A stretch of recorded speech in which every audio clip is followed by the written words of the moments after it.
প্রধানমন্ত্রীকে বলেছেন, ম্যাডাম গুলি কাকে করব, যার গায়ে গুলি লাগবে সে নিচে পড়বে, তার পাশের লোকটা পেছনের দিকে যাবে না, সামনের দিকে যাবে। তখন তোমাদের মা, তোমরা যাকে যাকে পূজা করতে আসে পেছনের দরজা দিয়ে তোমাদেরকে ইতিম করে ফেলে চলে গেল। আজকে আওয়ামী লীগ, ছাত্রলীগ, যুবলীগ সমিতি ইতিমের মতো তোমরা করতেই ভিতরে আসো। শুনছিলাম 10 তারিখে আসবা, আমিও ঢাকা শহরে তোলার আসি দিয়ে বাড়ি চালান দিয়েছি, তোমাদের কাউকে কোথাও দেখিনি। আজকে পরিষ্কার বলতে চাই, তোমাদের সাথে এখন কোনো অস্ত্র নাই, তোমাদের সাথে এখন পুলিশ লীগ নাই, প্রশাসন নাই, যার কারণ যে ক্ষমতার পর তোমরা বাহাদুরি করছো। আজকে আমরা খেলার মাঠে আসি, আসো দেখি কত দামে কত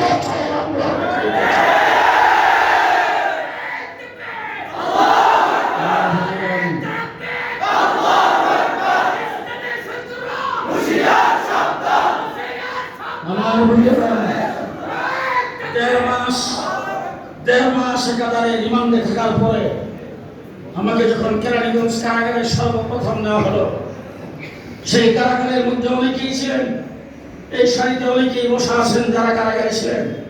বাংলাদেশের শীর্ষ ওলামায়ে কেরাম সেখানে ছিলেন। ওলামায়ে কেরাম প্রায় ৬০-৬৫ জন একটা ওয়ার্ডে। আমাকে যখন নিয়েছেন ঘটনা চক্রে, আমি তাদের সকলের সিনিয়র, বয়সের দিক থেকে সিনিয়র, নেতৃত্বের দিক থেকে সিনিয়র। আমাকে যখন তারা ১.৫ মাস পরে আর ওখানে বসে দোয়া করতেছিলেন, রিমান্ডে আমার উপর দিয়ে কি যাচ্ছে, কি অত্যাচার হচ্ছে, যখন আমাকে দেখছেন, দেখার পরে সবাই যখন কান্না শুরু করে দিয়েছেন, তখন আমি তাদেরকে একটা কথা বলেছিলাম, নির্যাতিত হচ্ছেন, নিপীড়িত হচ্ছেন, কারাগারে বন্দী আছেন, পরিবারের সাথে কোনো যোগাযোগ নাই, বিচ্ছিন্ন করে দিয়েছে, কিন্তু আল্লাহর উপর ভরসা করে বলছি, এমন একদিন আসবে নাতি লজ্জায় বলবে না দাদা আওয়ামী লীগ করত। সেই যুগ আসেনি, আওয়ামী লীগ করত, সেই যুগ আসছে। গত কয়েকদিন আগে আমার সঙ্গে কয়েকজন লোক সাক্ষাৎ করতে আসছে, দূর সম্পর্কে আমার আত্মীয়।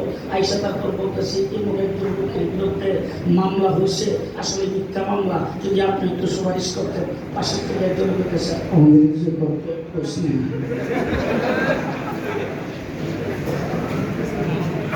আল্লাহ রাব্বুল আলামিনের ফায়সালা, ফেরাউনকে দর্শে পানি দিয়া,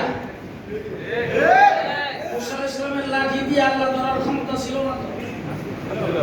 ঘুমাইয়েছেন নাকি? মুসা আলাইহিস সালামের হাতের লাঠি দিয়ে আল্লাহ ফেরাউনকে ধরার ক্ষমতা ছিল কিনা? মুসা আলাইহিস সালাম তো একজনকে থাপ্পড় দিছে, এক থাপ্পড়ে মরে গেছে। ফেরাউনকে তো মারতে পারত। আল্লাহ রাব্বুল আলামিন ডাকতে তো, মুসা রাখ খেয়ে পানি দিয়ে ধরুন। হযরত ইব্রাহিম আলাইহিস সালাতু ওয়াস সালামকে যে আগুন জ্বালিয়েছিল, সেই আগুনে নমরুদের রাজপ্রাসাদ জ্বালিয়ে দিতে পারত। আল্লাহ বলে, রাগ উস্তাদের মার শেষ কাট ল্যাংড়া মশা দিয়ে দাও। আব্রাহাম যখন আসছে, তখন আল্লাহ পাক বদরের যুদ্ধে যে আল্লাহ মুসলমানদেরকে শক্তি দিয়েছেন, সে আল্লাহ আব্দুল মুত্তালিবকে তার বাহিনীকে শক্তি দিতে পারতেন। আল্লাহ আব্দুল মুত্তালিবকে বলছে, পাহাড়ের উপর থেকে তামসা দেয়, আমি ছোট ছোট পাখি দিয়ে দৌড়বো। ইসলাম, বিএনপি, জামাত সবাইকে আল্লাহ বাংলাদেশে ডাক দিয়ে বলছেন, তারা থাম, ছাত্র নামাইতেছি। বিশ্বাসী হয়ে আমাদের ছাত্ররা কি করতে পারবে?